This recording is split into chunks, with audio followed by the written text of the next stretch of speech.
इस कार्यक्रम के पुण्यार्जक हैं वंडर सीमेंट, फर्क नजर आएगा।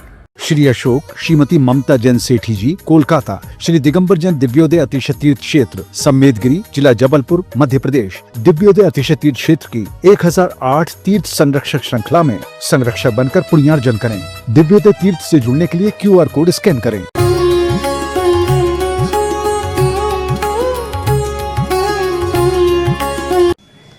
सर्व कल्याण कारकं प्रधानम सर्वधर्माणां जैनं जयतु शासनं जैनं जयतु शासनम। पंच परमेष्टि भगवान की आचार्य श्री गुरुवर कुंद कुंद महाराज की जय हो। आचार्य श्री गुरुवर विद्यासागर महाराज की जय हो। जय बोलो निर्यापक महाश्रमण तीर्थ चक्रवर्ती राष्ट्र संत श्री गुरुदेव सुधासागर जी महामुनि राज की।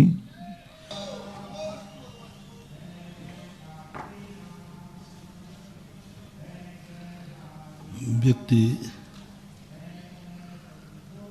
सुख चाहता है, लेकिन पहले ये निर्णय करो कि तुम अपने आप से सुखी होना चाहते हो या दूसरे से सुख चाहते हो। तुम दुखी हो तो दूसरे से दुखी हो या स्वयं अपने आप से दुखी हो। पहला ये तुम्हारा फैसला होना चाहिए। व्यक्ति कहता है मैं दुखी हूं, महाराज मेरा दुख दूर करो। तो आप अपने आप से दुखी हैं कि कोई तुम्हें दुखी कर रहा है? यदि अपने आप से दुखी हो तो तुम्हें अपने आप ही सुधरना पड़ेगा। तुम्हें खुद अपने आप को बदलना होगा। तुम्हारा नेचर बदल जाना चाहिए, क्योंकि तुम अपने आप से दुखी हो। 90% व्यक्ति अपने आप से दुखी है, अपनी बुरी आदतों से दुखी है। अपने दुनिया में गृहीत मिथ्या दृष्टि कम है, अगृहीत मिथ्या दृष्टि ज़्यादा है। गृहीत मिथ्यात पर के द्वारा आता है, पर हमें संसार में रुलाता है। ये हमारा परसेंटेज 10% है और हम खुद संसार में रुलते हैं, इसका 90%। अगृहीत मिथ्यात आया कहाँ से है? हमारे अंदर की उपज है, हमारे अंदर की भूल है। हम खुद अपने आप में भटके हुए हैं। तुम दुनिया में भटके होते तो कोई तुम्हें ठौर ठिकाने पहुंचा देता, लेकिन तुम तो अपने घर में भटके हो, कैसे ठौर ठिकाना पाओगे? अपने घर में भटके हो, तुम्हें कौन रास्ता दिखाएगा? घर की तो बात छोड़ो, तुम तो अपने कमरे में भटक गए हो। कमरे में समझ में नहीं आ रहा है मैंने कमरे में कौन सी वस्तु कहाँ रख दी। गजब तो जब हो जाता है जब हम अपने खुद में जेब में रखी हुई वस्तु भूल जाते हैं। जेब में रखी है, अभी भी रखी, मैंने ही रखी थी, भूल गए, दुखी हो गए, परेशान हैं, हमारी वस्तु गुम गई। उस वृद्ध जैसी दशा हो रही है कि एक वृद्ध दादाजी कहते हैं पोते मेरा चश्मा ला दो कहाँ है? चश्मा ला दो कहाँ है? छोकरा कहता है ना दादाजी चश्मा तो तुम्हारी नाक पे है। अच्छा अच्छा बेटा मैंने देखा नहीं है। अरे बेटा मैंने देखा नहीं कि चश्मा तो मेरी नाक पे ही है, मेरी आंखों पे है। कितनी बड़ी चीज हो गई, आंखों पर चश्मा है और आंखों को नहीं दिख रहा है। चश्मा कहाँ है और वो कह रहा है मैंने देखा नहीं। अरे भाई आंखें तो खुली हैं तुम्हारी, क्या बात है, दुनिया कैसी है महान भाव। आंखों पर चढ़ा हुआ चश्मा आंखों को नहीं दिख रहा है, इससे बड़ी भूल और क्या होगी। कौन बताएगा तुम्हें चश्मा गुम गया तुम्हारा। चिल्लाते रहो रोते रहो मेरा चश्मा गुम गया गुम गया। अरे कहीं और कहीं गुम गया होता तो कोई ढूंढ के ला देता, तुम्हारा चश्मा तो तुम्हारी आंखों पर है। जानबूझकर अंध बने हैं आंखन बांधी पाटी। जानबूझ करके कभी तो ये होता है चश्मा है, मालूम है कि आंखों पर लगा है, लेकिन उसे कहता है आंखों पर है ये तो मुझे मालूम है, लेकिन मुझे कुछ भी दिख नहीं रहा है, मुझे कुछ भी देखने में नहीं आ रहा है। इसका अर्थ है अब चश्मा कोई काम नहीं करेगा, क्योंकि तुम्हारी खुद की आंखें अंधी हैं। आंखों में रोशनी हो तब कोई चश्मा काम करता है। जब आंखों की रोशनी ही खत्म हो गई तो अब चश्मे का कोई मूल्य नहीं रहा। ऐसा ही अपने आत्म चैतन्य दशा है। थोड़ी बहुत भव्यता हो, थोड़ी बहुत आंखों में ज्योति हो, थोड़ा बहुत क्षयोपशम भाव हो, थोड़ी भी अंदर की आवाज थोड़ी सी भी हो, थोड़ी सी, थोड़ा सा कभी एक आध बार भाव आए कि मेरा कल्याण होना चाहिए, तो फिर गुरु का चश्मा लग कर के तुम्हें बहुत बड़े छोटी छोटी चीजें भी दिखा दी जाएंगी। लेकिन अभी तो हमारा भाव ही नहीं उठ रहा है कि मुझे कल्याण करना है। वो सोच ही नहीं पा रहा है कि जहां मैं हूं इस दुनिया से भी बहुत बड़ी दुनिया है। 99.99 भी कहो तो कोई बड़ी बात नहीं है। अनंत जीवों में अनंत जीवों के पास अभी यही भाव नहीं आ रहा है कि दुनिया के अलावा भी कोई दुनिया है, इस संसार के अलावा भी कोई दूसरा संसार है, इस जिंदगी के अलावा कोई भी जिंदगी है, इस सुख के अलावा कोई सुख है। इतना सुख मान लिया। शास्त्रों में आता है कि ये संसारी प्राणी को कौन चेताए, वो इसी को मानने लगा सुख। एक कुत्ता था, बहुत परेशान था, नाली में पड़ा था और बहुत उसको बीमारियां थी, दुख भी था। एक देवता को दया आई तो देवी ने कहा देवता से कि देखो इस कुत्ते को अपन स्वर्ग ले चलते। बोले चलो। उससे कहा कि भाई स्वर्ग चलो। वो पूछता स्वर्ग में क्या है, सारा वर्णन उसको कर दिया।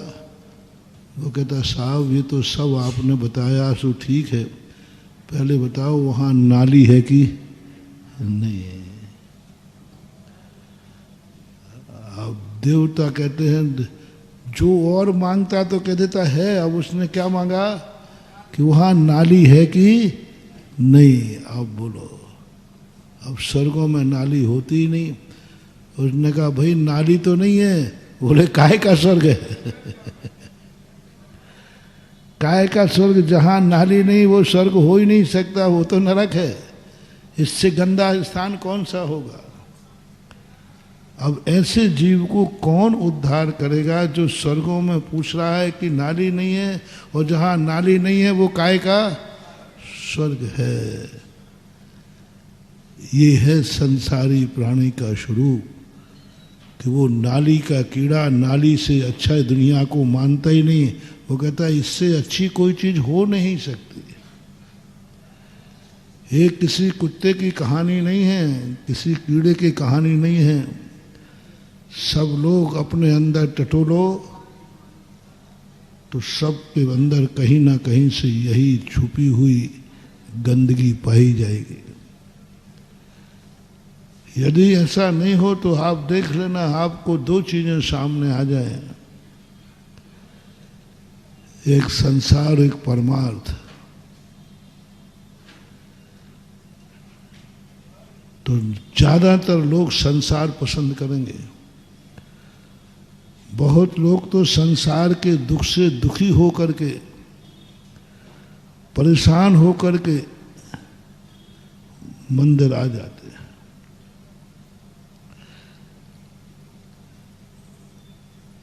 एक बार की बात है कि शाम हो गया, भैयावृत्ति चल रही थी। एक सज्जन वो जाते ही नहीं थे। मैंने दूसरे दिन कहा, भैया तू जा, रात हो जाती है, मुझे लेट कर देता है, घर जा आराम से। बोले घर जाके क्या करूँगा? बोले जितनी देर बाहर हैं उतनी देर शांति है। मैंने कि मतलब? मुझे पता नहीं था, मैं तो समझता था भाई तुम लोगों का घर बहुत अच्छा होगा, इसलिए तुम दुनिया में दौड़ते दौड़ते कहीं जाओ, घर चलो घर चलो।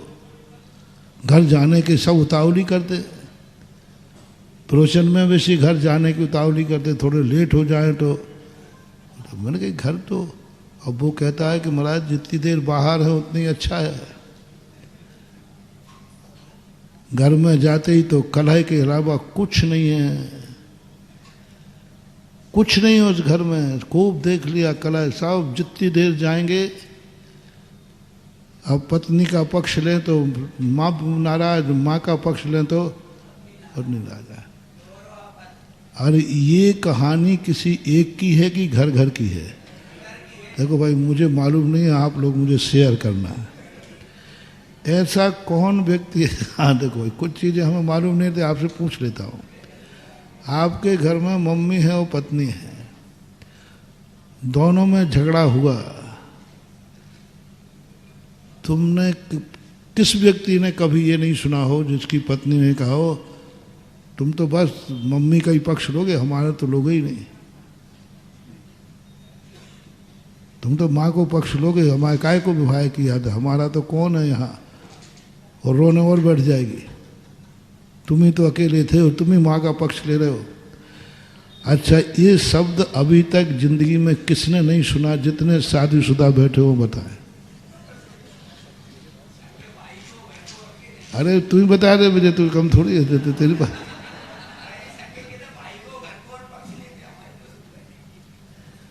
एक बार तो सुनना पड़ता होगा, कोई नहीं होगा ऐसा जिसके घर पत्नी ने ये उल्हाए ना दिया। चलो अब दूसरी तरफ आ जाते हैं। तुमने थोड़े ही पत्नी का पक्ष लिया हो तो वो बताओ जिसने माँ ने उदाहरण नहीं दो, माँ ने उल्हाए ना दिया। अरे तू तो जोरू का गुलाम हो गया, जोरू मेरे को क्यों पूछेगा?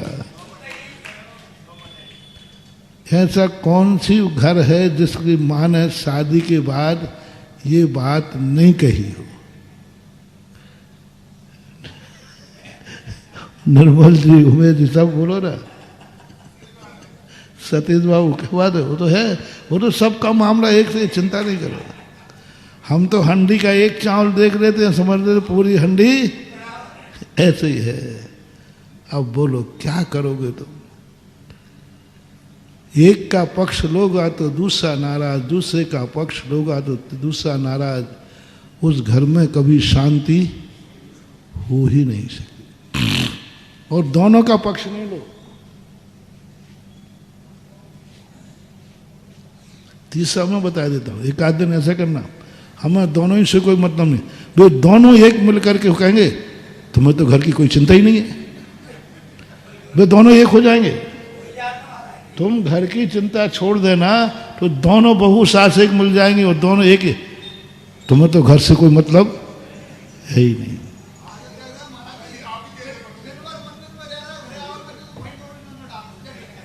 इस मामले में तो दोनों एक हो जाते हैं। अब बोलो बेटा, अब कौन घर में जाएगा जहां घर में शांति ही नहीं है? सारा जगत है ऐसा। यह करोगे तो यह नाराज, यह करोगे तो यह नाराज, और दोनों नहीं करोगे तो दोनों नाराज। तुम लोग ऐसी मुसीबत में कैसे जिंदा रहते हो, मुझे समझ में नहीं आता। और तुम बिल्कुल जिंदा हो, पर सवाल तो ये है। और घर घर की कहानी है, घर घर की कहानी है, फिर भी लोग घर में जिंदा है, मस्त है, बहुत अच्छे। अब घर में नहीं जाने के कारण क्या मतलब है? ऐसे घरों से क्या मतलब है कि घर का व्यक्ति घर के बाहर शांति महसूस कर रहा है? सुनो, वो नरक तो जहां है वो तो केवली के द्वारा कथित है। वो नरक तो केवली भगवान ने देखा, अपन ने नहीं देखा। जिस घर का पुरुष घर से बाहर रह करके जितनी देर रहे उतनी देर उसको शांति है, ऐसा अनुभव जिस व्यक्ति को आ रहा हो, समझ लेना वही साक्षात नरक है। घर के बाहर शांति, अभी परमार्थ की दृष्टि से नहीं बता रहा हूं। घर का पुरुष, घर का बेटा, घर का परिवार, घर की बहू, घर की सासू, कोई भी हो, सासू भर उसी में बैठी है, बोले माँ जाओ, बोले क्या करूँगा, जाते ही राग द्वेष है, जाते ही वो बहू झगड़ा करेगी, ये करेगी। इसलिए जितनी देर बाहर हूँ उतनी देर शांति है, सासू ये कह रही है। अब बहू की खबर और ले ले। बहू भी सहेलियों ने कहा कि भाई अब तुझे घर नहीं जाना। बोले क्या करूँगी घर जाकर, जाते ही सासू चढ़ बैठेगी, सासू चिल्लाएगी, सासू ये करेगी। मतलब हर व्यक्ति तुम्हारे घर का सदस्य घर के बाहर रहना सुकून महसूस कर रहा है। बोला यह घर नरक से कम है क्या? ऐसे घर हैं कि नहीं? ऐसे घर हैं कि नहीं जो हर व्यक्ति बाहर रहना पसंद कर रहा है? बाहर रहना ठीक समझ रहा है कि नहीं? बाहर अच्छे जितनी देर निकल जाए उतना अच्छा। समझ लेना उस घर में सब जन्म जन्म के बैरी रहते हैं। तुम्हारे भी बैरी हैं और आपसी में भी बैरी हैं। सारे बैरी मिलकर के और तुम्हारी ये हालत कर देंगे। संसार का भी प्रीति क्या है? प्रीति क्या है? जो घर में हर व्यक्ति सुखी नजर आ गए। माँ जिस दिन कहे मेरी क्या चिंता करता है,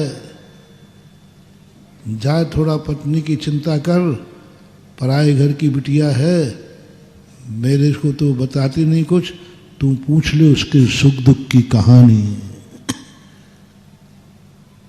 और माँ को खुशी हो रही है कि मेरा बेटा पत्नी का पक्ष ले रहा है। इसका कौन है यहाँ? कौन है यहाँ? और सही बहू क्या है? बोले मुझे कितना अच्छा मिला कि मेरी जैसी स्त्री में मेरा पति प्रभावित नहीं है। आज भी माँ को पक्ष ले रहा है। जो माँ का पक्ष ले रहा है वो मेरा पति, मेरा सौभाग्य है। बस वो स्वर्ग तो केवली भगवान ने जाना, तुम्हारा घर ही स्वर्ग हो गया, स्वर्ग हो गया। एक दूसरे का नेचर खुश देख करके तुम कितने खुश होते हो। मैंने बहुत बार कहा है, घर तुम्हें स्वर्ग बनाना है, तुम एक दूसरे को खुश देखना शुरू कर दो। बस यह सुखी है, मैं सुखी हूं, सब एक दूसरा। सासू बहू से कह दे मुझे कुछ नहीं चाहिए, तू सुख रहे, जिसमें तेरा सुख है वो कर, यही मेरा सुख है। और बहू कह दे माँ जी मेरा कोई सुख नहीं है, तेरा जिसमें सुख है वही मेरा सुख है। ये यदि घरों में एक दूसरे को बोलना शुरू कर दें, स्वर्ग हो जाएगा। लेकिन हर व्यक्ति मैं सुखी रहूं और सामने वाला दुखी रहे। कोई भी व्यक्ति है दूसरे को दुखी देखकर खुश होता है, जाओ तुम्हारे बुरे दिन आने वाले हैं। कब कब किसी को खुश देख करके तुम्हें दुख होता है, दूसरे को खुशी देख करके तुम्हारे मन में ईर्ष्या जागती है। बहू हंस रही है, सासू को ईर्ष्या, सासू हंस रही बहू को ईर्ष्या, पति हंस रहा है तो पत्नी को ईर्ष्या, पत्नी हंस रही तो पति को ईर्ष्या। क्या चाहते हो तुम? क्या चाहते? पुण्य का क्षय होता है, सबसे पहला मोटिवेशन है। तुम क्या हो, तुम्हारा भविष्य क्या है, बस तुम्हें एक ही बात देखना है, जो तू खुश है उसको देखकर तुम खुश होना शुरू कर दो, तुम्हारे अच्छे दिन शुरू हो जाएंगे। जो तुम्हें खुश दिखे तुम खुश होना शुरू हो जाओ। जैसे मैंने प्रवचनों के बीच में कहा था, तुम गरीब हो, अमीर को देखकर खुश होना शुरू हो जाओ। अमीर को देखकर शगुन मान लो, मेरा आज बहुत शुभ दिन है। बोले क्यों? सुबह से उठ करके मुझे एक अमीर आदमी के दर्शन हुए, मुझे एक खुश आदमी के दर्शन हुए, मैं एक अच्छी किस्मत वाला का मैंने दर्शन किया। आप करके देख लेना, ज़्यादा ही तुम्हारा कर्म हो तो 6 महीने कर लेना, नहीं तो शाम तक ही इसका निर्णय सुन लेना। 6 महीने तो बहुत हो गया, उत्कृष्ट है। कभी कभी हमारे कर्म बहुत बुरे होते ना तो टाइम लगता है, बड़ा घाव हो तो भरने में, नहीं तो सुबह से शाम को आप सोने के पहले आप खुद देखोगे। बस इतना, खुशी व्यक्ति को देखकर खुश हो जाओ। बस तुम्हारे पास जो नहीं है वो जिसके पास है उसको देखकर तुम्हें खुश होना है। बस अब तुम्हें लिस्ट बनाओ तुम्हारे पास क्या क्या नहीं है, तुम क्या क्या चाहते हो, वो लिस्ट मेरे पास लेके मत आ जाना महाराज जी ये चाहिए। जो तुम्हें चाहिए है वो तो मैंने कचड़े घर में फेंक दिया। जो तुम्हें चाहिए है वो तो मैंने हे मान के छोड़ दिया। मैं भक्त को कैसे दे सकता हूँ? कौन पिता है जो चीज पिता ने गलत मान के फेंक दी हो?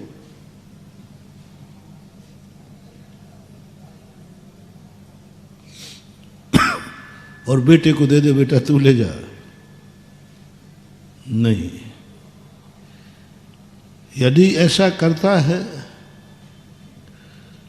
तो आप सोच लेना वो तुम्हारा पिता नहीं, वो तुम्हारा गुरु नहीं, वो तुम्हारा भगवान नहीं। तुम्हारा सच्चा भगवान कौन है?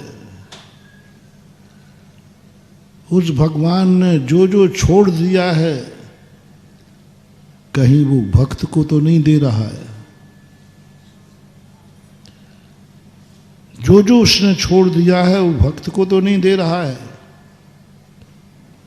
समझ लेना वो भगवान खोटा है।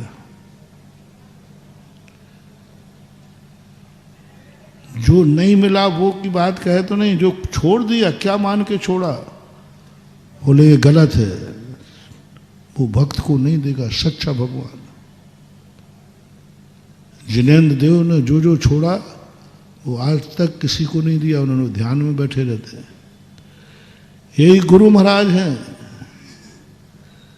गुरु महाराज कहते हैं मैंने जो छोड़ दिया मैं तुम्हें कैसे दूं? अब बताओ, तुम लोग वही चीज मांगते हो। अब छोकरे की शादी नहीं हो रही, बोले महाराज जी शादी करा दो। अब बताओ क्या करें? अब एक और आत्मा कहती है तू गुरु है, यदि शादी अच्छी थी तो फिर बहुत दुविधा में डालते हो तुम लोग, हमें ऐसी समस्या में डाल देते हो। हमारा हाथ उठा दो ना, आशीर्वाद दे दो ना, आपका क्या बिगड़ रहा है? अरे भैया मैंने कहा कि शादी यदि अच्छी होती तो मैं क्यों छोड़ता? और आप लोग क्या कहते हो? महाराज आपका रिजेक्टेड माल हमें चलेगा। हाँ, कई लोग होते हैं विदेशी लोग जिन कपड़ों को छोड़ देते हैं ना, उन्होंने तो छोड़ दिया, लेकिन कई लोग कहते नहीं इसको तो मैं ले लूंगा। हाँ, तो ऐसे तुम लोग कहते महाराज आपने छोड़ दिया तो बाबा जी हमें दे दो। अब तुम ले लो तो ले लो, मैं दूंगा तो नहीं। अब बोलो क्या है, क्या मांग रहे हो भगवान से? वो कैसे दे दे? उसने छोड़ा है, धंधा पानी उसने छोड़ा है, मकान जायदाद उसने छोड़े हैं, संसार का सब वैभव छोड़ा है। हम और भगवान एक ही जाति के हैं, झूठ मत बोलना। हमने जो छोड़ा है, भगवान ने जो छोड़ा है, वो मजबूरी में छोड़ा है कि गलत मान के छोड़ा है? गलत मान के छोड़ा है। अब कौन दुश्मन बेटा है जिस जहर को मान के फेंको और बेटे को पिला दे? वो बाप है कि दुश्मन है? तो जाओ और बता दो हम तुम्हारे कौन है? भगवान तुम्हारे कौन है? दुश्मन है क्या? कैसे दे सकते? कैसे करें? क्या करें? और तुम्हें वही सब चीजें चाहिए जो जो भगवान ने और गुरु ने छोड़ दिए।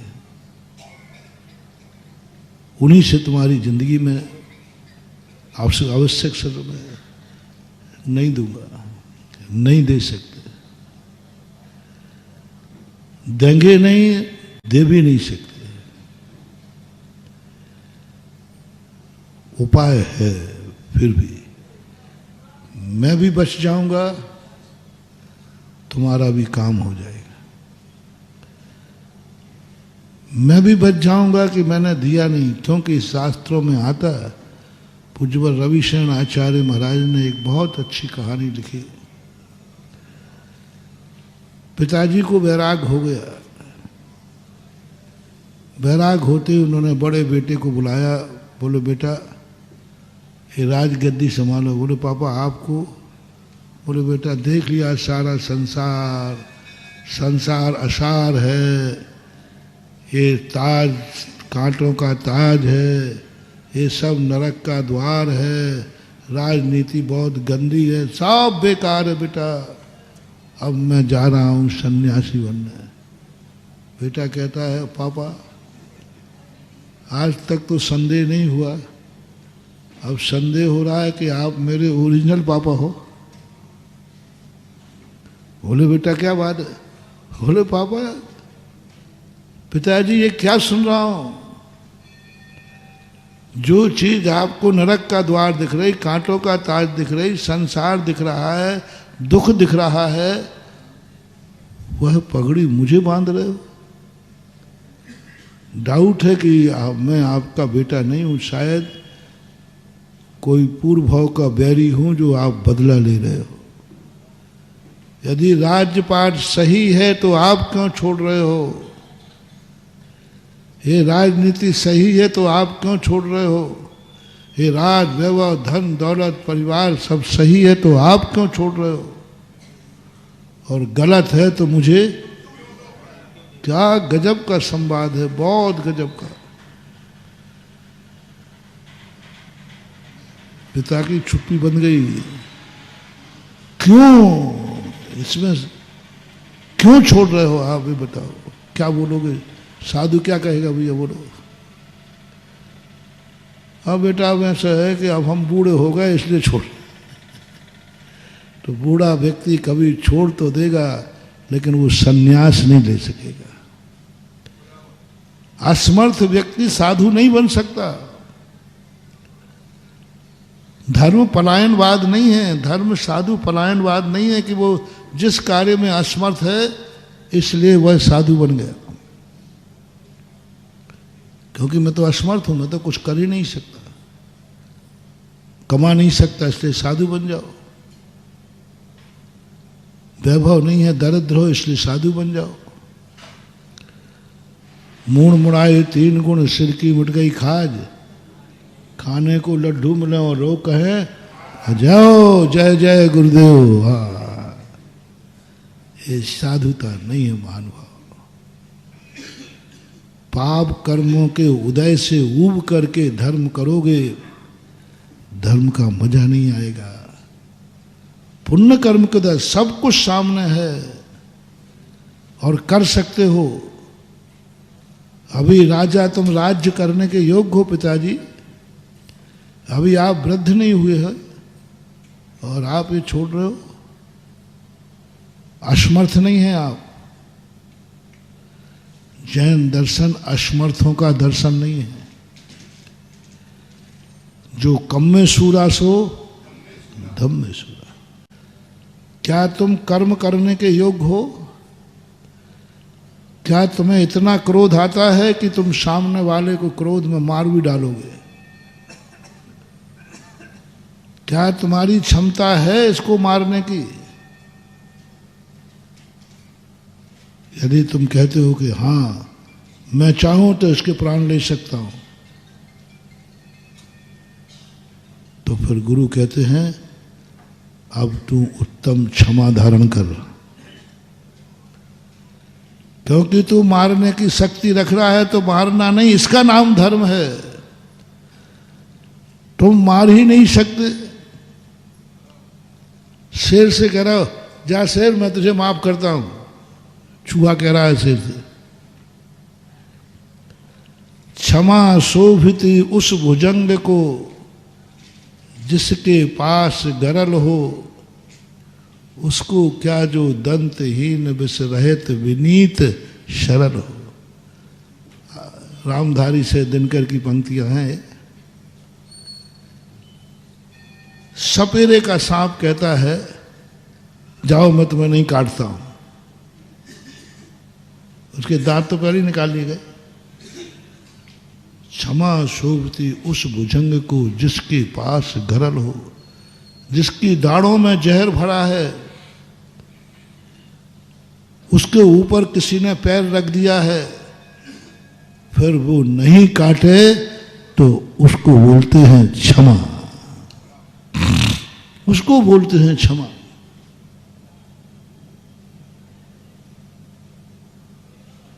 भाई क्या क्षमा धर्म है। चाहता तो मार सकता था, और तुम्हारी क्षमा तो कैसी क्षमा है, तुम कुछ नहीं कर सकते। वो एक बार शायद मैंने कभी सुनाया था ना कि एक रास्ते में जा रहा था, ऊपर से एक ईंट का टुकड़ा गिरा, तो वो अशोकनगर का था, बड़ा ताकतवान। उसने कहा किसकी हिम्मत है ऐसी। अशोकनगर का गुंडा था, अपनी हिटलर शाही खूब करता था। बोले किसकी औकात है जो ये पत्थर ईंट गिराया, इसी ईंट से मैं उसकी खोपड़ी फोड़ूंगा। और गालियां देता हुआ बड़बड़ाता हुआ ईंट का टुकड़ा लेकर पहुंच गया छत पर। और छत पर जाके क्या देखा, दारा सिंह दंड बैठक लगा रहे थे। कौन है रे? अरे उस्ताद साहब, वो आपकी ईंट गिर गई थी, वो देने आया हूं मैं। ये है हमारी क्षमा, यह है हमारी शांति, यह है हमारा धर्म। और धर्म कहता है तुम सारा नाश कर सकते हो फिर भी नहीं करूंगा मैं। तुम झूठ बोल सकते हो, तुम्हारी इतनी अकल है कि तुम झूठ बोल दोगे, हर व्यक्ति तुम्हारी बात पर विश्वास करेगा, किसी को अविश्वास नहीं है। तुम जो बोल दोगे वही सही है, किसी को अविश्वास होने वाला नहीं है। ऐसा व्यक्ति नियम ले ले कि मैं कभी झूठ नहीं बोलूंगा, वो है सत्य धर्म, वो है सत्य धर्म। अब वो कह रहा है कि मैं सत्य बोलूंगा जिस पर किसी को विश्वास नहीं है। वो व्यक्ति कितने ही सत्य बोल दे, लोग कहते हैं इसकी बातों पर विश्वास नहीं करना। वो कहता है मैं सौगंध खा रहा हूं, गंगा की सौगंध, सब लोग कहते भैया इस पर विश्वास नहीं कर। अब क्या करोगे तुम? ऐसे चोरी का है, तुम चोरी कर सकते हो, डाका डाल सकते हो, ताला खुला हुआ है, किवाड़ खुले हुए हैं, कोई घर में नहीं है, कोई भी किसी को कुछ पता नहीं चल पाएगा, फिर भी तुम्हारे मन में भाव आ जाए नहीं मैं चोरी। इसी प्रकार ब्रह्मचर्य व्रत है। तुम ब्रह्म कर सकते हो, तुम्हें विचार की ताकत है, शक्ति है, मौका है, सब कुछ है, उसके बावजूद भी कहता है कि नहीं, ये मेरा स्वभाव नहीं है, ये मेरा स्वभाव नहीं है। यही तो हमारे गुरु महाराज ने देखा किया। गुरु महाराज का पहले प्राय ज्यादातर लोग बुढ़ापे में मुनि बनते थे, ज्यादातर, सभी नहीं, शांति सागर महाराज वगैरह तो बड़े। लेकिन जब आचार्य सिंह ने इस अवस्था में संयम धारण किया, लोग देख करके आंखें फड़ी रह गई। इस अवस्था में जिस समय 22-23 साल की उम्र में आचार्य सिंह ने जब दिगंबर मुख मुद्रा धारण की, सारा ब्रह्मांड हिल गया। इस अवस्था में, चढ़ती जवानी में, भौतिक चकाचौंध में, और दिगंबर मुद्रा, अंदर विषय वासना वर्ते, बाहर लोक लाज भय भारी, ताते परम दिगंबर मुद्रा, धर न सके दीन संसारी। इस अवस्था में दिगंबर, और वो भी भीतरागी। ये है वास्तविक धर्म। ये व्यक्ति कभी भ्रष्ट नहीं होगा, इसके मन में कभी विकार नहीं आएगा, क्योंकि वो भरी थाली छोड़ के आया है। भूखा व्यक्ति आएगा तो जब भरी थाली दिख जाएगी तो हैं, भूखा आएगा, भरी थाली दिख जाएगी, मन बिगड़ जाएगा। और भरी थाली छोड़ के आएगा तो क्या बिगड़ेगा, वो तो मैं तो इसको छोड़ के आया हूं। पुष्प डाल की यही तो बात थी। वारी शरण की एक कथा आती है स्थितिकरण में। जब वारी शरण ने पुष्पडाल से कहा, क्या तेरा मन घर में लगा हुआ है, देख चल मैं दिखाता हूं तुझे। बोले आप ये सब छोड़ के गए, ये राजपाट छोड़ा, ये रानियां छोड़ी, ये माता छोड़ी, ये सब व्यवहार। बोले हाँ, मुझे तो कभी इनकी याद नहीं आती। मैंने तो आज तक कभी जिस घर को छोड़ दिया है उस घर की याद नहीं आती।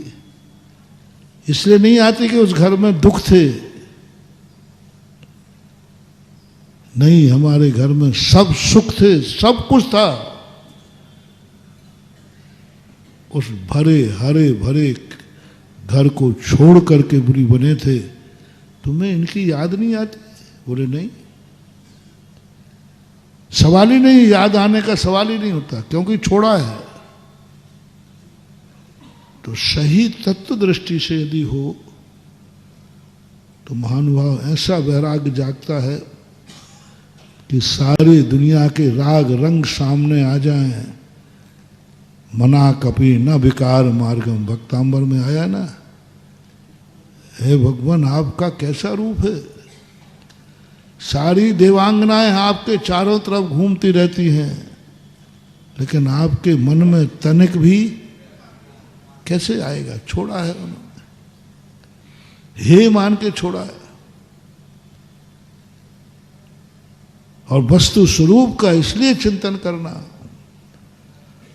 अभाव में वैराग्य मत लेना, अभाव में वैराग्य मत लेना। सद्भाव से वैराग्य हो जाए तो बेड़ा पार हो जाए। सद्भाव, सब कुछ है, अभाव, सब कुछ मिल रहा है, अभाव, सब कुछ है, कुछ भी कमी नहीं है, कहीं कोई प्रकार की दिक्कत नहीं। भोजन बना हुआ रखा है, खाने की कोई मनाही नहीं है, भूख भी लगी है, कोई प्रतिकूलता नहीं है, और फिर उपवास करने का भाव आ जाए, इसको बोलते तप, इसको बोलते तप। सद्भाव में अपना प्रसंग चल रहा है अभी दिवाली के बाद, सद्भाव में अभाव। क्या है तुम्हारे पास, वो तुम्हें अभाव का दर्शन करना। जो है उसके अभाव का दर्शन करो। जो है उसके बिना तुम सुखी होके दिखाओ। भोजन है और तुम उपवास करके दिखाओ। परिवार है उसको तुम छोड़ के दिखाओ। जवानी है और तुम बीतरागी होके दिखाओ तो बात बने। बुढ़ापे में क्या बीतरागी बनोगे? अब तो कर्म नहीं तुम्हें बीतरागी बना दिया। कर्म से बना हुआ बीतरागी नहीं बन सकता, आरागी बन सकता है, आरागी बन सकता है। कर्म जब तुम्हें रागी बनाने के लिए भेजे और तुम बीतरागी बन जाओ। जवानी राग के लिए है, जवानी राग के लिए है, और उस जवानी में वीतरागता का आनंद आ जाए, इसको बोलते हैं धर्म। वैराग के दरवाजे। राजुल को विभाने गया है, विवाह के समय तो राग की चरम सीमा होती है, और उस समय वैराग का क्षण, अरे वैराग का क्षण का सवाल ही नहीं। लेकिन तत्व दृष्टि जब बन जाती है, लो सामने राजुल थी, सब कुछ था, परिवार था, भरी हुई थाली थी, सब तरफ से थी, छोड़ के निकल गए। कौन उनको वैरागी रागी बना पाएगा? इसलिए अपने जीवन में सबसे पहले ये देखो कि तुम्हें सद्भाव में अभाव का दर्शन हो रहा है कि नहीं। अभाव में अभाव का नहीं। मैं प्रवचन पहले कर चुका हूं। अभाव में सद्भाव, सम्यक दृष्टि की दृष्टि बता रहा हूं। अभाव में सद्भाव का दर्शन मेरे पास नहीं है, लेकिन मैं इतना खुश हूं जैसा कि खाने वाले से ज्यादा खुश हूं मैं उपवास करने वाला। ये अभाव में सद्भाव का दर्शन। अभाव में मुनि मुद्रा का बताया, मैंने सब कुछ छोड़ने के बाद भी जिनके पास सब कुछ है वे इतने सुखी नहीं है, जिनके पास कुछ नहीं है वो तुमसे ज्यादा सुखी हूं। मैं तुमसे बहुत सुखी हूं, ध्यान रखना बेटा। हाँ बहुत। अरे तुम मेरे सामने लगते क्या हो? महाराज ये बताओ आपको सुख है काहे को, जब बताओ। कच्छू तो दिख नहीं रहा।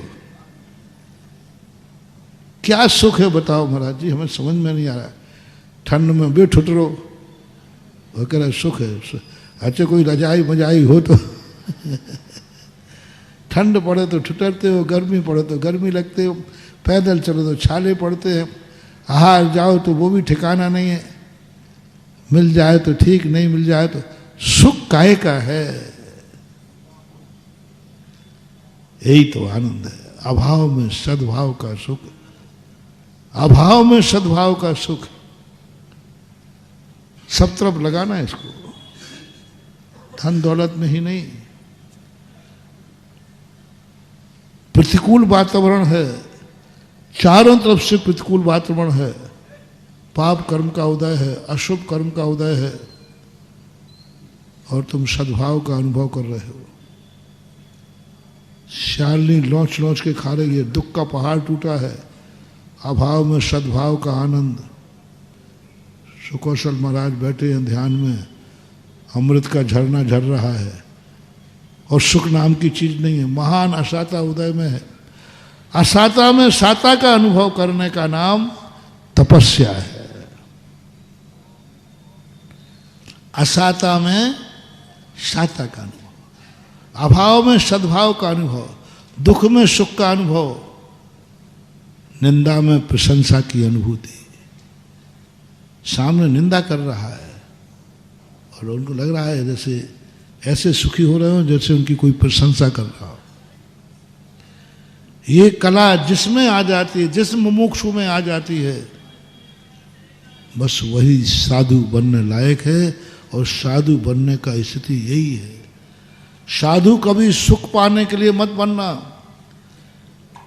हम साधु बन जाएंगे तो हमारी जय जयकार होगी, लोग हमें पूछेंगे, हमें बढ़िया तखत मिलेगा, बकत मिलेगा, और क्या क्या ठाट बाट हैं।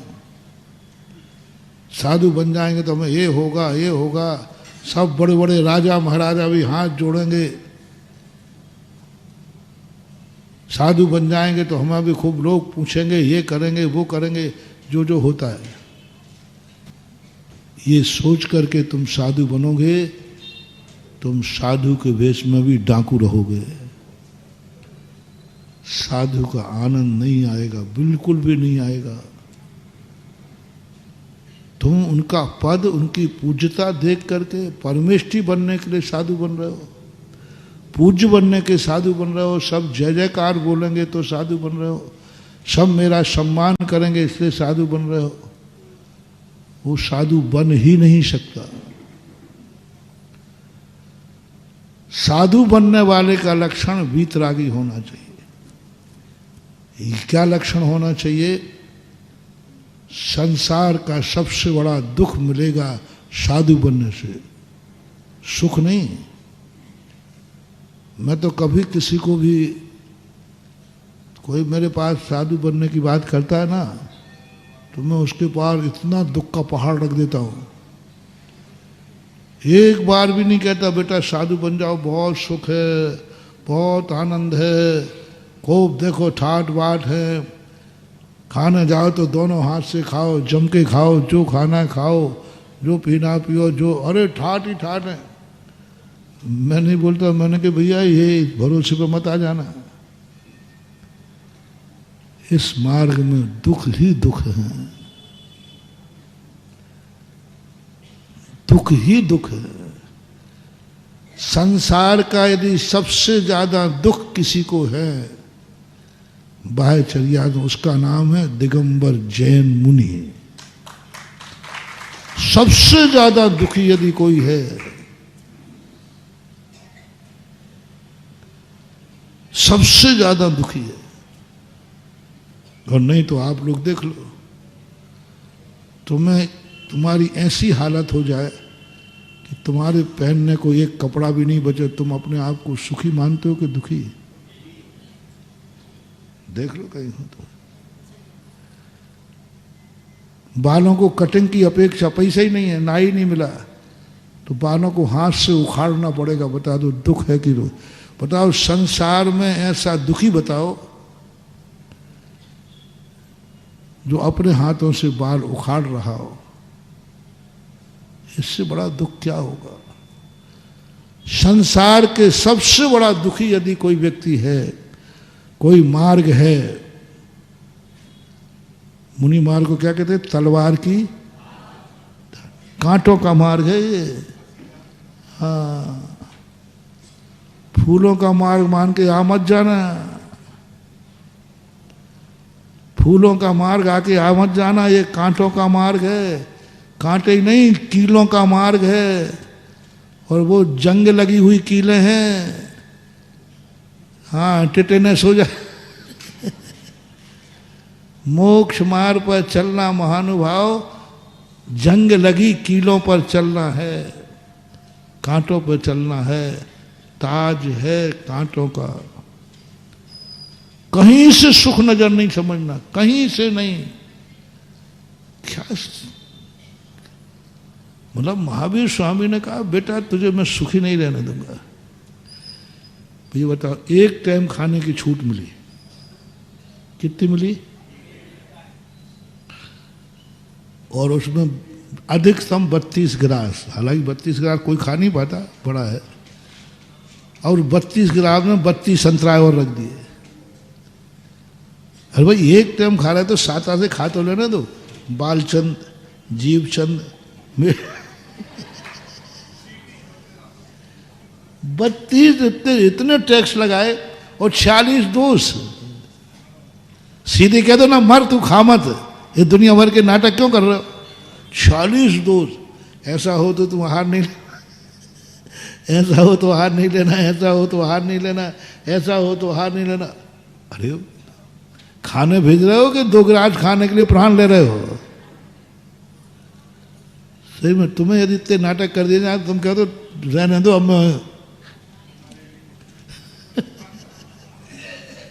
अब मैं मर ही जाता हूं बिना खाए के। इतने नाटक, इतने नाटक। संसार में पहला दर्शन है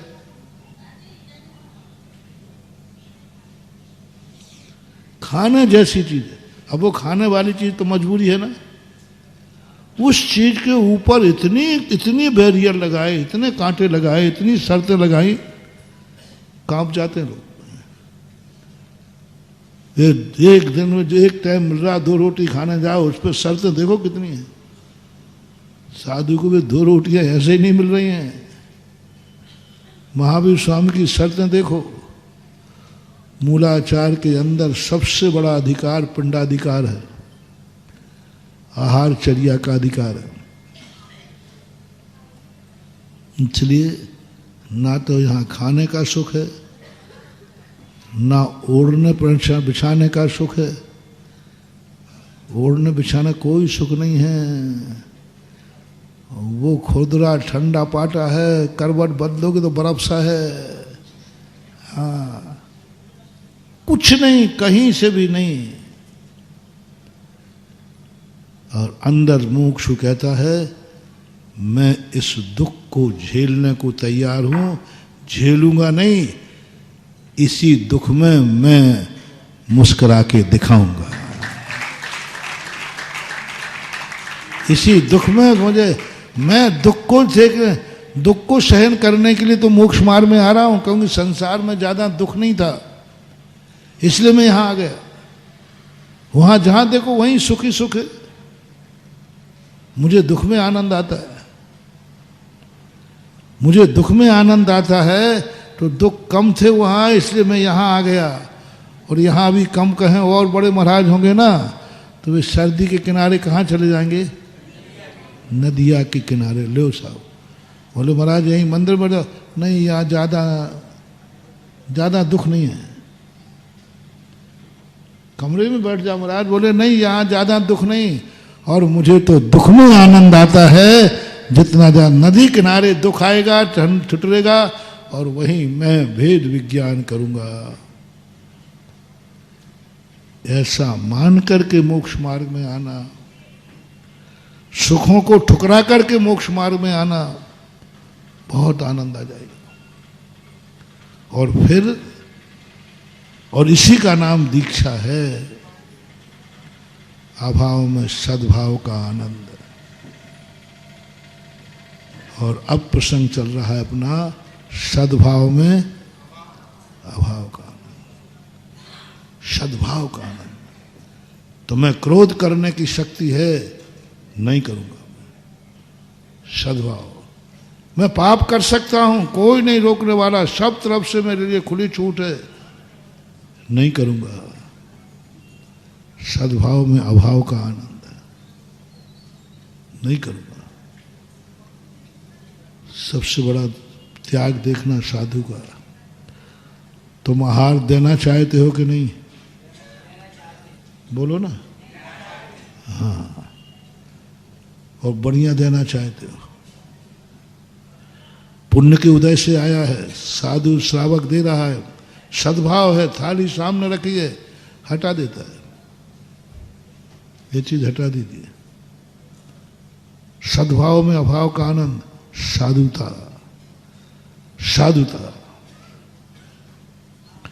आप लोग भी अभ्यास डालो, सद्भाव मिलने पर भोगने का भाव मत करो, सद्भाव मिलने पर त्याग का भाव करो।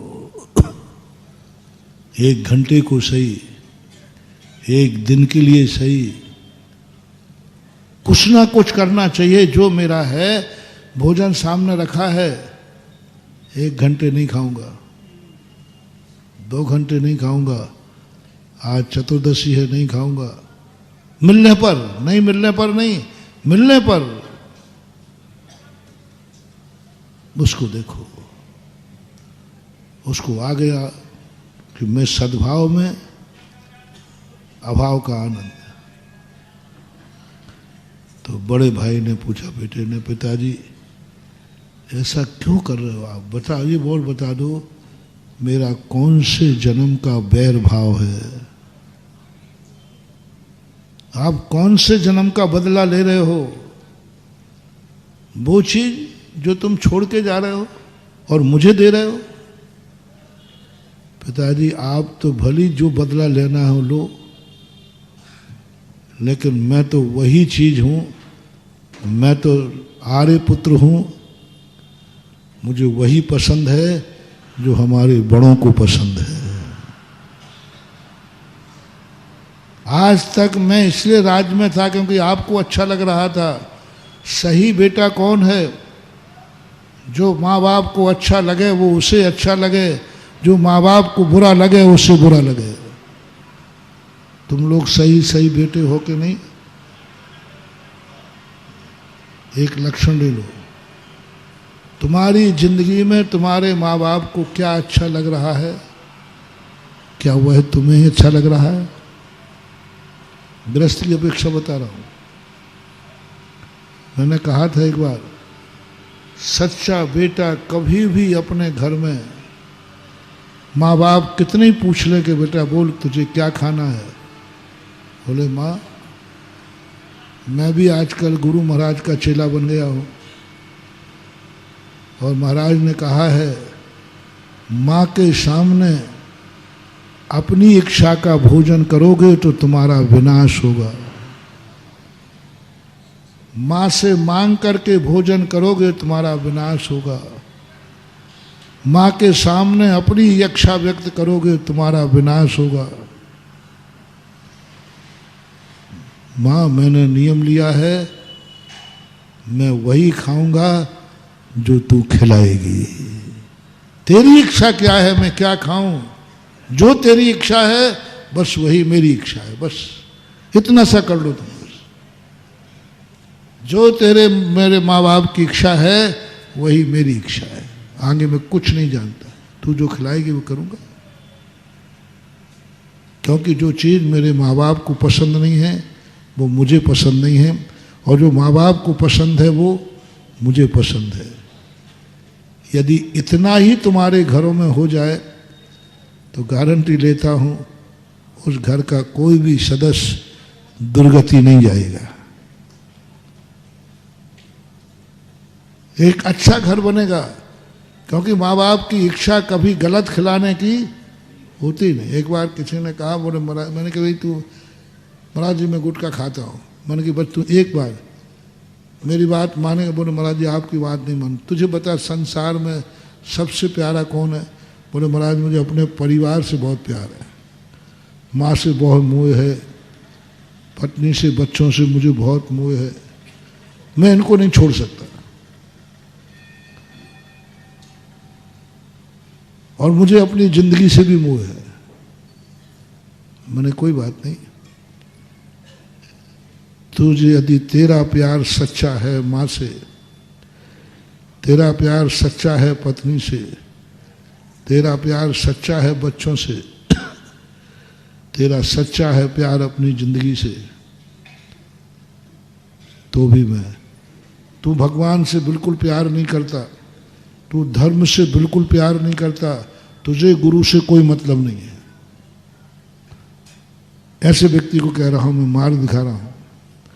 मुझे धर्म से मतलब नहीं, मंदिर से मतलब नहीं, गुरु से कुछ नहीं, मुझे लेना देना नहीं, मुझे अपने परिवार से मतलब है।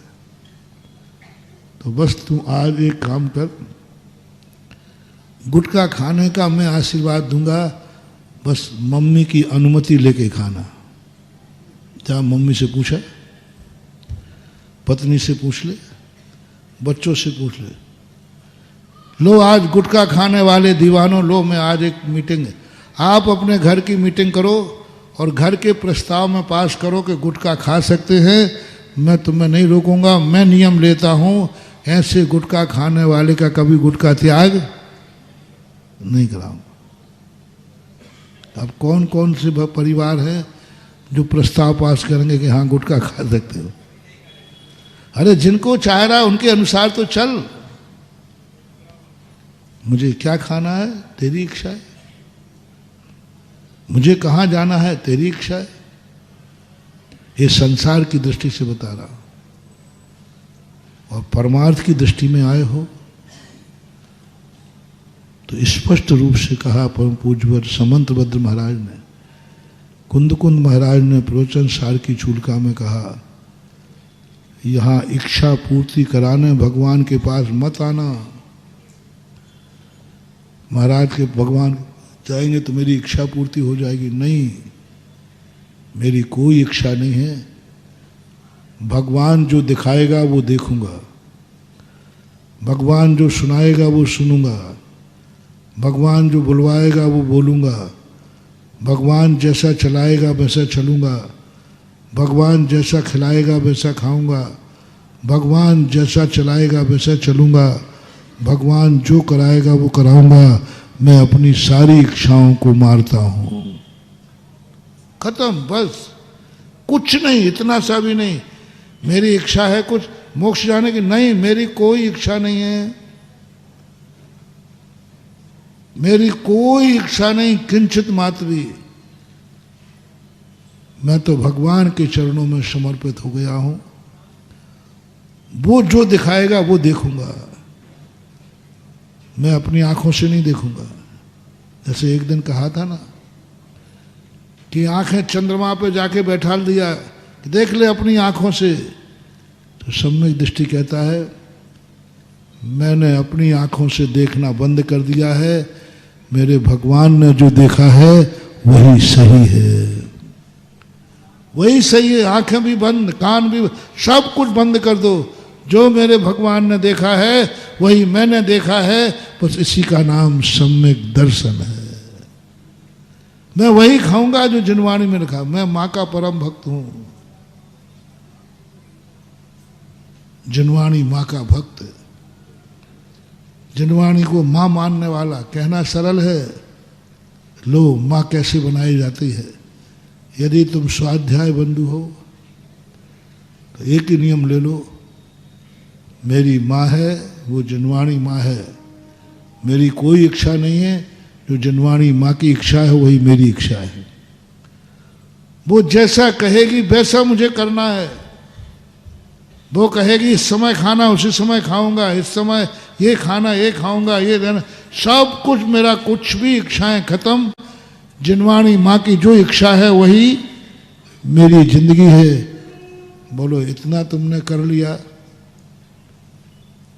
तुम सब लोग जिनवाणी से अपनी इच्छाएं पूरी करा रहे हो, मनमानी कर रहे हो, एक दिन कर लो, एक दिन कर लो, आज एक दिन कर लेना महानुभाव। किताब खोलना, आंख बंद करके कोई शास्त्र उठाना और खोल देना। आज जिनवानी माँ के पन्ने पर जो लिखा मिलेगा वही मेरी जिंदगी होगी, वही जिंदगी होगी। कर दूं, यहीं कर लूं, मैं शास्त्र लाता हूं और सबसे मेरी अब कुछ नहीं। आज जो पन्ने पर आंख बंद करके खोलूंगा, ऐसा ऐसा कर दूंगा और एक ऐसा पन्ना को जो आएगा वही तुम करोगे, वही हम करेंगे। मैं तो तैयार हूं, मैं तो तैयार हूं। मैं तो बड़ा दीवाना हूं माँ के ऊपर। मैंने अपनी जिंदगी में नियम ही लिया है, हे जनवाणी माँ तू जो कहेगी वही, जो तू देखा है वही, जो तूने देखा है वही मैंने देखा है। मैंने कुछ नहीं देखा, जो तूने देखा है वह मैंने कुछ नहीं देखा। तू जो बुलवाएगी वही बोलूंगा, मैं अपनी तरफ से कुछ भी नहीं बोलूंगा। अब तुम्हारी बात आए, एक दिन, अभी 4 महीने मैंने कुछ नहीं कहा, अब एक दिन आप अनुमति दो। जो जिनवाणी में पन्ना खोलूंगा आंख बंद करके, जो पन्ना निकलेगा उससे मैं बाँचूंगा और जो निकलेगा वो तुम्हें करना है।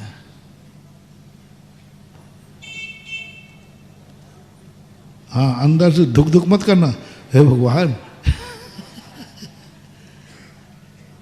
नहीं, यदि तुम्हें थोड़ा सा भी भाव आ गया, हे भगवान पता नहीं क्या निकल आएगा, खत्म हो गया। अरे अभाग्य है आज मेरे कि आज मैं जिनवाणी माँ की 100% आज्ञा मानूंगा।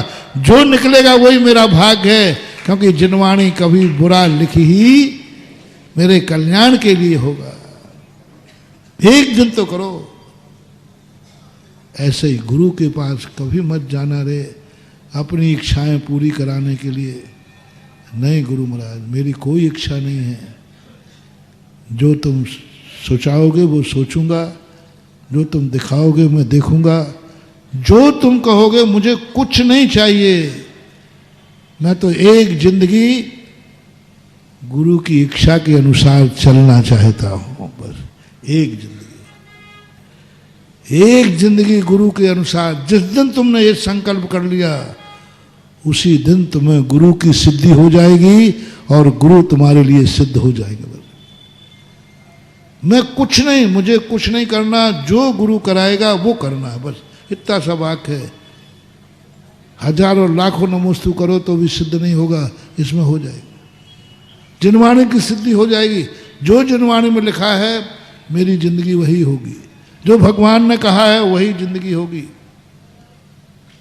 क्योंकि मैं कुछ नहीं जानता, मुझे कोई लेना देना नहीं है। ऐसी परिणति जब आ जाती है, पिताजी मैंने तो आपको ओरिजिनल बाप माना है और मेरा तो संकल्प है कि मैं तो वही करूंगा जो हमारे बड़े करते आए। मैं तो आपका अनुचर हूं। आप कहां जा रहे हो ये बताओ पहले, वहीं मैं जाऊंगा। बेटा हूं, आप क्या कर रहे हो ये बताओ। जो आपने छोड़ दिया वो मैंने छोड़ दिया। मैं कुछ नहीं जानता हूं।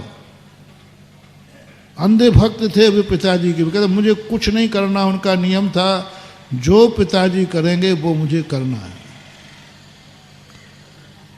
आप बता दो, आप ये क्यों छोड़ रहे हो, आप कहां जा रहे हो? तो बड़ा बेटा मान गया, बड़ा बेटा वो भी तैयार हो गया। पिताजी ने अपना प्रस्ताव नहीं बदला क्योंकि ओरिजिनल वैराग्य था। उन्होंने कहा बेटा तू राज कर या नहीं कर, कुछ भी कर, मैं तो दीक्षा लूंगा। तो पिताजी मैं कहाँ कह रहा हूँ गड़बड़ कर रहा हूँ, जब आप दीक्षा लोगे तो मैं भी दीक्षा लूंगा, क्योंकि मेरा नियम है कि जो आप करोगे वो। तो दोनों मिलकर के मंझले को बुलाया। दोनों बोलते बल्ले भैया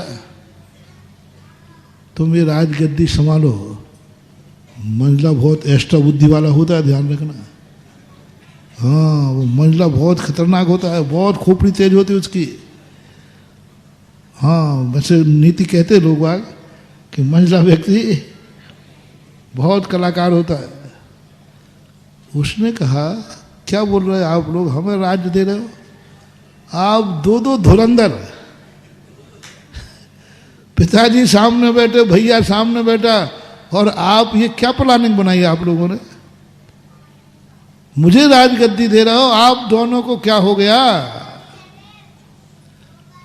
अरे हमें वैराग हो गया। क्यों हो गया वैराग, वो तो बताना तो पड़ेगा ही कि सब संसार है। तो ध्यान रखना, आप दोनों की प्लानिंग मंजले भैया के सामने प्रस्ताव नहीं कर, नहीं मैं भी कम नहीं हूं, आप दो हमारे बड़े भाई जिस मार्ग पे जाएं उस मार्ग को मैं छोड़ दूं, और जो आप छोड़ के जा रहे हैं उसको ग्रहण कर लो। इतना नादान नहीं हूं मैं। 6 भाई थे, 7 भाई थे, 6 ने की एक ही अकल, बस मैं कुछ नहीं जानता, हम बड़ों के पीछे चलेंगे बस। जो आप जाओगे वो, जो आपने छोड़ा मैंने छोड़ दिया, जो आप ग्रहण करोगे मैं ग्रहण करूंगा। ये परिणति। अंत में वो 7वां बच्चा तो अबूझ था, बालक था, फिर 6 उसको तिलक करके वो चले गए। 6 उस बच्चे को तिलक करके चले गए, और 6 ने जाकर के बाद में ऐसी तपस्या की कि मुनि बनकर केवल ज्ञान प्राप्त करके मोक्ष प्राप्त किया।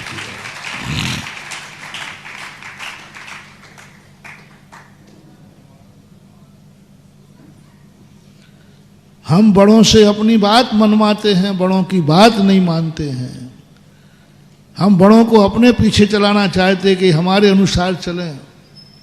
विनाश का मोटिवेशन। जब जब तुम्हारे मन में ये भाव आए कि ये बड़े मेरे अनुसार चलें, बस उसी समय तुम्हारा विनाश हो जाए। गुरु मेरे अनुसार चले, जिनवाणी मेरे अनुसार कहे, भगवान मेरे अनुसार बोले, बस विनाश हो जाएगा। नहीं, अपन को वो चीज देखना है कि बड़े लोगों ने क्या कहा, बड़े लोगों ने क्या किया। जे पूरब शिव गए जाएं और आगे जय हैं। मैं कुछ नहीं जानता हूं, मैं तो अनुकरण कर रहा हूं उनका, क्योंकि मेरे जीवन में तो अंधकार है। वो भटक गया जिसके घर में तीर्थंकर पैदा हुए, मारीच भटक गया। तुम जैनी होकर भटक रहे हो, जैन कुल में जन्म लेकर के। कोई दूसरा प्रारंभ में कहा था ना, दुनिया में तुम भटके होते तो कोई तुम्हें ठौर ठिकाने पहुंचा देता। तुम तो खुद अपने घर में भटके हो, कौन ठौर ठिकाने पहुंचाएगा। खुद भटक रहे हो, नाक पे चश्मा है और कह रहे चश्मा कहाँ है। सबसे ज्यादा मूर्ख है, सबसे ज्यादा दुर्गति जैनी की होती है। यदि तुमने जैन कुल में जन्म लेकर के गलत कार्य किया तो सबसे ज्यादा दुर्गति। क्यों? तुम्हारे पास क्या नहीं है, सब कुछ है। भगवान है, गुरु है, जाति है, धर्म है, परिवार है, उसके बाद भी तुम बिगड़ रहे हो। उसके बावजूद भी तुम मिथ्या दृष्टि हो। जिनेंद्र को पाकर के तुम मिथ्या दृष्टि हो रहे हो। सच्चे देव को पाकर के, जिसमें कुल से, जाति से, धर्म से सच्चा देव नहीं मिला, वो यदि कुदेवों के चला गया तो कौन सी बुराई है? कोई बुराई नहीं। क्योंकि बुराई नहीं? क्योंकि उसको ऐसा संस्कार मिला ही नहीं। लेकिन तुम्हें तो सच्चा देव मिला बल्दियत से। तुम कैसे बिगड़ गए? तुम्हारा नाश निश्चित है। उसका नाश निश्चित नहीं जो बल्दियत से कर रहा है, तुम्हारा नाश निश्चित है। तुम्हें तो सच्चे बताने वाले मिले, तुमने रात में खा लिया जैनी होकर के। उसने रात में खाया ठीक है, उसके बाप दादे खाते आए, सब लोग खाते, तुमने खा लिया, तुम्हें तो जैनी थे। जैनी को माफीनामा नहीं है, कभी माफीनामा जैन को नहीं होगा माफी। एक बार मैंने कहा था, सबसे ज्यादा अशुभ कर्मों का बंध यदि किसी को होता है तो जैनी को। सबसे ज्यादा दुनिया में किसी भी नीच व्यक्ति को, मांसाहारी को, शराबी को, धीवर को, चांडाल को, इनको इतना पाप कर्म का बंध नहीं होता, नहीं होता, क्योंकि वो खुद चांडाल है, वो खुद उसी कुल जाति में पला है। शेर को इतना पाप का बंध नहीं होता, मांसाहारी है। वो मांसाहार करता है तो भी इतना बड़ा पापी नहीं है। तुमने मांसाहार भाव भी कर लिया तो तुम्हारा नरक निश्चित है। सबसे ज्यादा किसी को यदि अशुभ कर्म का बंध होता है तो जैनी को होता है, चूकने पर। और सबसे ज्यादा पुण्य का बंध किसी को होता है तो जैनी को होता है। सबसे ज्यादा, इतना बड़ा अनुभाग मैंने शास्त्र में पढ़ा, पेवर शुद्ध रिफाइंड पुण्य बंध होता है जैनी को, क्योंकि जैनी को कोई है ही नहीं पाप के। कहां से तुम पाप कर लेते हो ये बताओ? कौन सा तुम्हारे लिए कर्म ने दिया? कर्म ने सब तरफ से तुम्हें पुण्य दिया, फिर भी तुम नहीं मान रहे। और तुम्हारे पास सब कुछ मिलते ही तुम पाप की तरफ और चले गए। धन मिला है तो धन तुम्हें पाप की तरफ ले गया। तुम्हें शक्ति दी, तुमने क्रोध कर लिया। तुम्हें शक्ति दी, तुमने क्रोध कर लिया। तुम्हें पैसा दिया, तुमने पाप कर लिया। तुम्हें आंखें दी, तुमने बुरी नजर कर ली। तुम्हें दिमाग दिया, तुमने बुरा सोच लिया। तुमने कान दिए, तुमने बुरा सुन लिया। तुम्हें मुंह दिया, तुमने बुरा बोल दिया। तुमने पैर दिए, तुमने बुरे कार्य में चले गए। नहीं, हमें सब कुछ होकर के भी हम अभाव में जिंदगी जिएंगे। हम क्रोध कर सकते हैं, नहीं करेंगे। हम इसको बर्बाद कर सकते हैं, नहीं करेंगे। इस कार्यक्रम के पुण्यार्जक थे वंडर सीमेंट, फर्क नजर आएगा। श्री अशोक, श्रीमती ममता जैन सेठी जी, कोलकाता। श्री दिगंबर जैन दिव्योदय अतिशय तीर्थ क्षेत्र, सम्मेदगिरी, जिला जबलपुर, मध्य प्रदेश। दिव्योदय अतिशय तीर्थ क्षेत्र की 1008 तीर्थ संरक्षक श्रृंखला में संरक्षक बनकर पुण्यार्जन करें। दिव्योदय तीर्थ से जुड़ने के लिए QR कोड स्कैन करें।